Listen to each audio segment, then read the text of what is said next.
Hi, this is DKS38, the Crazy Gamer, and welcome back to another episode of the Crazy Lounge. Got my This cohort. is Piggy66. What's up? What's up, bitches? Anyway, we're going to do a little bit of the musical portion this week, and we're going to be talking about the original four founders of thrash metal, the big four: Metallica, Megadeth, Slayer. Oh yeah. Anyway,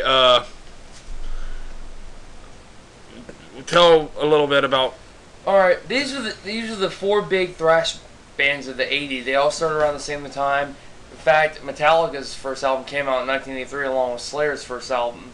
Show No Mercy, Metallica's first album, was originally called Metal Up Your Ass, but they decided to call it Kill Them All. It was because of the record company, because they didn't like a record called Metal Up Your Ass or something like that. They thought it was too controversial or something. In fact, also, that the original lead guitar player / singer of Megadeth was originally a member of the band Metallica, which he formed Megadeth because he was fired from the band because of his really bad drug use and everything, and Yeah. he wanted to. And Megadeth was supposed to be the band to kick Metallica's ass. Which, from all that, from what was happening and all kind of stuff, nah, Metallica's the king. It's winning. Metallica's the king. Anyway, I know they have great albums like Kill 'Em All, Ride the Lightning, my personal favorite, Master of Puppets, Justice for All. The Black Album was good. It was the first band that the first album I actually listened to Metallica. The second album was Load to the Bob Rock, but I really didn't get into Metallica until I started listening to their earlier stuff and everything. And I was just like blown away with it. and to me, my opinion, Black Album's my favorite album, so. Oh. I like the Black Album. It's my favorite album. Of course, it has my favorite song by him too, Enter Sandman, on it, so. And one of my other favorite songs is not on the Master Roads from the Ride the Lightning album. It's For Whom the Bell Tolls, which has the Cliff Burton solo bass on there. That's one thing I like about it. I like bass. I like a lot of bass in metal, and I mean you don't see that much a lot. Yeah, bass is not very prevalent anymore. Out of the four, a lot of kind of stuff, I know Metallica, of course, who doesn't know Metallica? I know Megadeth. I know Slayer, but to be completely honest, You don't really know nothing about Anthrax. I don't really know much about Anthrax. The only reason why I know who Anthrax is because of Scott Ian. no, Guitar Hero Rocks the '80s. Caught in the Mosh was on that album. Was on that game. And that's Also, the only reason why I know that. Guitar Hero 2, they had Madhouse. Oh yeah, you're right. I forgot about Madhouse. I completely forgot about Madhouse. I've always known about Anthrax for years, especially like when they came out with that song. Especially one of the first songs I heard, and they did that mixture with Public Enemy, Bring the Noise and everything. To be completely honest, I'm still not familiar with Anthrax. I'm practically the only one here because I even got the Big 4 Blu-ray live and everything. I know a few other songs like Caught in the Mosh, I Am the Law, Madhouse, other good songs they came out with. I'm not familiar with their later stuff. I'm just starting getting the feeling about Anthrax, but I definitely know Slayer because I got a live DVD. I got most of all their albums and everything as well. Because Go ahead. Sorry. Go ahead, finish. I fucking love Slayer, man. And to be completely honest, I'm not very familiar with Slayer either. I know Raining Blood, and that's really about it. I got one of my first songs from their first album is "You must live by the sword, and you must die by the sword." Especially another good song is off their Raining Blood album. Angel of Death is about Auschwitz. What the hell is Auschwitz? It was a concentration camp from World War II. Oh. I thought, and you claim you're a genius. What the hell, dude? I'm not. I mean, You're not a history buff. I am a kind of a history buff, but not really. And one of the Auschwitz, the meaning of pain, the way they want you to die, slow death, is basically they're talking about the Holocaust. Yeah. And about this crazy scientist at Auschwitz. He tried to make the perfect beam by connecting to Jews and everything. Yeah. That's the only reason I know about Slayer because of Guitar Hero 3, Raining Blood, and there's maybe one or two other songs, but that's really about it. I've known about Slayer from mostly just mostly back old MTV and stuff like that. I've heard TV shows talk about it, and I was like, I want to fucking listen to this band and everything. When I first listened to Slayer, I was blown away. Especially they actually caused a lot of controversy, especially during 9/11. Their album September 11, 2001. Their album God Hates Us All came out. And yeah, I heard something about that. Yeah, it came out the exact day of 9/11 and everything. It was crazy. Everyone knows it was a coincidence. They didn't know it was happening. Originally, they were going to release their 2006 album on 6606. However, they changed the date and everything because I'm assuming probably the album wasn't ready then. So mostly they thought it was kind of stupid after a while. They started changing their mind and turn the light on. Sorry. I haven't listened to their 2009 album, but I love Slayer, especially. No. Turn the light on. Sorry. Well, anyways. I still want to continue about this though, especially Kerry. He has great guitar players in Slayer, like Kerry King, Jeff, also Tom Araya is a good bass player, and also Dave Lombardo. I'm letting him do all the talking because, to be completely honest, the only one I'm very familiar with is Metallica. I mean, I know Megadeth and Slayer, and I don't know hardly anything about Anthrax, so. So I'm letting him do most of the talking here. All I know is about Anthrax. They changed when I've done some research on it. They changed a lot of singers over the years, but now they're back with their original lead singer from the band and everything. Because to be completely honest, I am not that much of a classic metal guy. Because the simple reason is that when I was growing up, my parents listened to an oldie station like 50s and 60s and all that kind of stuff, and that's when I grew to listen up until like the 7th grade when I found out about a radio station around here and it has a lot more, modern rock. And so I missed out on a lot of 80s and 90s stuff, and I still haven't really gotten into it yet and all that kind of stuff. And the only reason why I know some of, like, Metallica and all that kind of stuff because they play it on the radio station. They don't really play Megadeth or Slayer or Anthrax or anything like that. I'm still figuring out about all of it. I mean, the only reason I know I said about Slayer, Megadeth, and mainly Anthrax is because of Guitar Hero. So. And that's kind of sad. But anyways, well, like I said, Also, I would like to hear some comments about it. Like, as one of my other favorite songs from Slayer is also Dead Skin Mask off their album Seasons of the Abyss. They come out with a great album, especially they have this one album where they tried to they tried to do a new metal thing in 1999, but I thought it was funny. Kerry King called it their Turbo. After Judas Priest and stuff like that. Anyway, like I said, Metallica, out of the four, I believe, like I said, Metallica's easily made it to the biggest out of the four bands and all that kind of stuff. And in fact, here recently, I read, I haven't heard anything off of it really, except for maybe a couple of clips of a song, all kind of stuff. And they collaborated with Lou Reed. And then an album with Lou Reed after the from what I heard, Rock and Roll Hall of Fame. After he got inducted to Rock and Roll Hall of Fame. From what I heard, the album didn't do really well. A lot of Metallica fans didn't really like it. I hadn't heard it. I still haven't heard it myself yet. I heard maybe one song. I think it was called Junior Junior. And from what I heard, it was okay. It's just it didn't sound quite. It didn't sound quite right with Lou Reed as the vocals instead of James Hetfield. If you look at it, he's more classic rock, and Metallica as well. They're fucking Metallica, Yeah. Now, the only album I did not like by Metallica, and to this day I would defend it and all kinds of stuff. Still don't like it. I probably never will like it. Is Saint Anger. I hate that album. Hate it. I hate it. I hate it. I hate it. I hate it. Dude, a lot of fans do not like Saint Anger. A lot of people say that they can make a better album farting on a snare drum than playing than listening. And when the fact that the vocals and everything was bad, it's just like the music sounded so computerized. I mean, the drums sound like had like too much of a steel drum sound to it. I don't know. It just completely turned me off on that album. I'm glad the album after Death Magnetic was back to the old I know style. they went back to like Injustice for All and everything on that one. They even came out with the latest EP called Beyond Magnetic, which was fucking.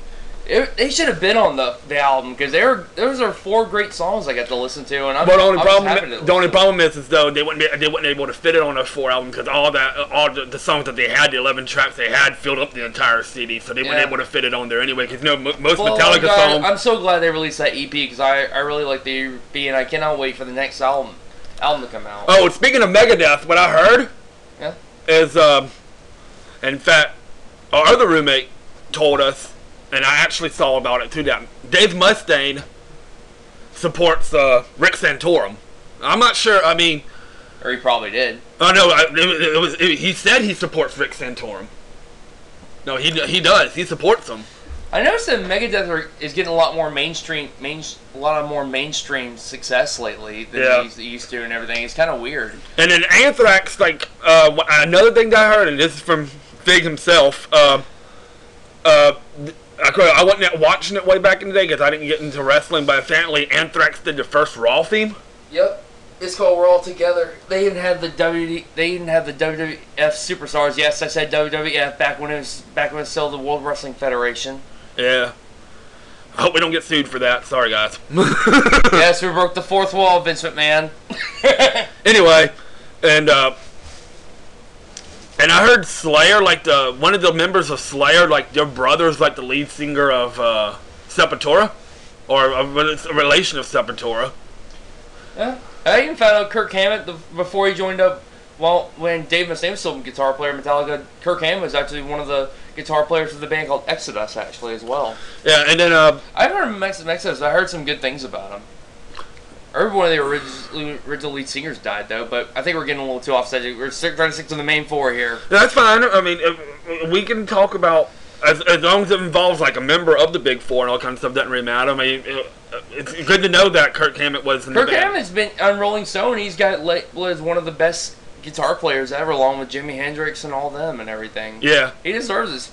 One thing that's sad, though, underrated, is Kerry King, though. Yeah, that's what I mean, I'm not familiar with him, but I know who that is, actually. He's a fucking beast at guitar and everything. In fact, I remember, if I remember, Metallica and Slayer toured back together back in the days, along with, back when Pantera was still coming out with their stuff and everything. Yeah. But, it was an unfortunate tragedy.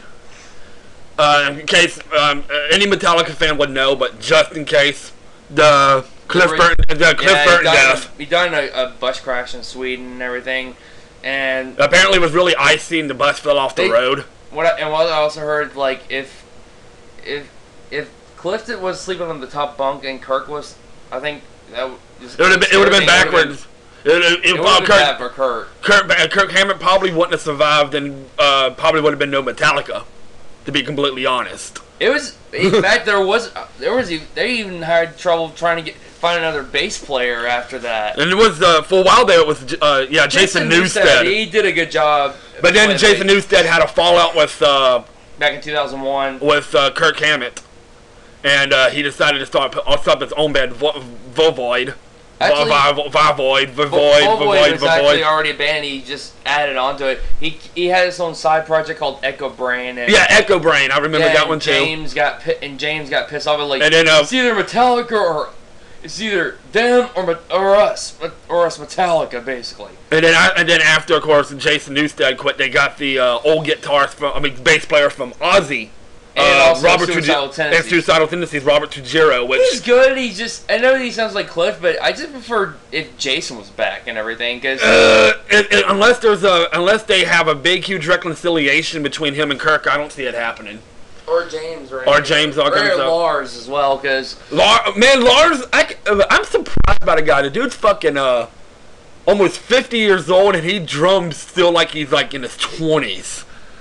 I mean, there was like on the album Death Magnetic, the most recent album they came out with. They said he was drumming so fast, like some of the record company was telling him to slow the hell down because they thought he was going to hurt himself.